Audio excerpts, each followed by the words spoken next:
When I was 10, I didn't really have any friends.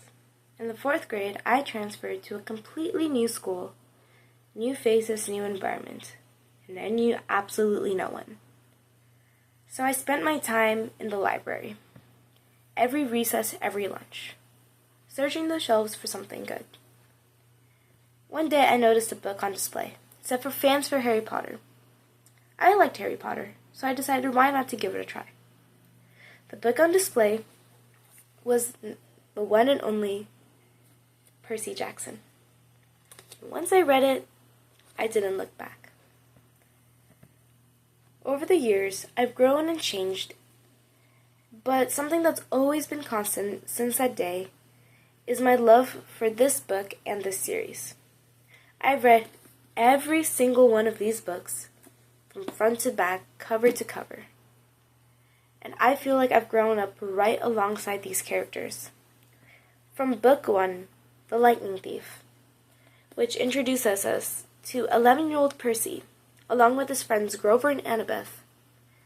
And we see from his perspective as he's thrust straight into this world full of magic and monsters.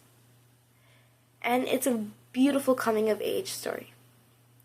And now with the latest books coming out, which involve Percy on his quest to get his 3 college recommendation letters, with the final book releasing this fall, really.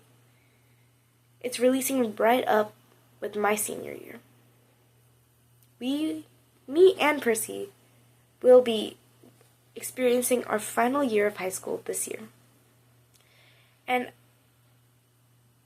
remembering that, it made me reflect on my relationship with these characters in this series. I've come to admire all these characters. Each one has something I love about them. But my favorite has always been Percy. I loved how kind he was, how selfless he was, his loyalty to his friends. And while that may have been his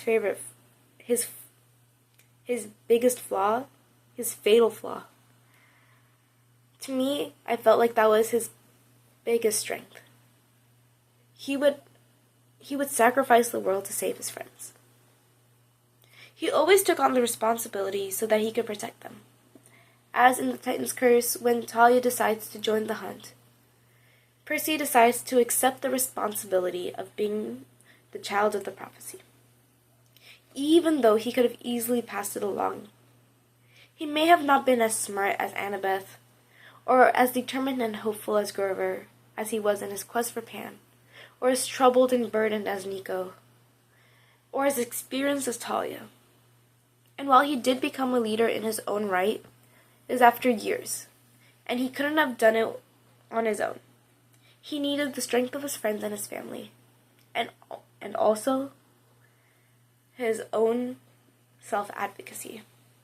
He taught me that it would be okay if I failed, and even if it felt like the whole world was against me, as long as I didn't give up, it wouldn't be the end of my world. He taught me yes, it was okay for me to advocate for myself and what I believed was right, and to get what I believe I deserved. And not only am I thankful for all the lessons this book has taught me, I'm also grateful for all the people this book has introduced to me. I've met so many people who've been just as touched by the magic of this series as I've been, and some of those people have become some of my closest friends.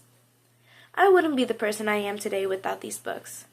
I feel like fundamental parts of my identity have been influenced by the series.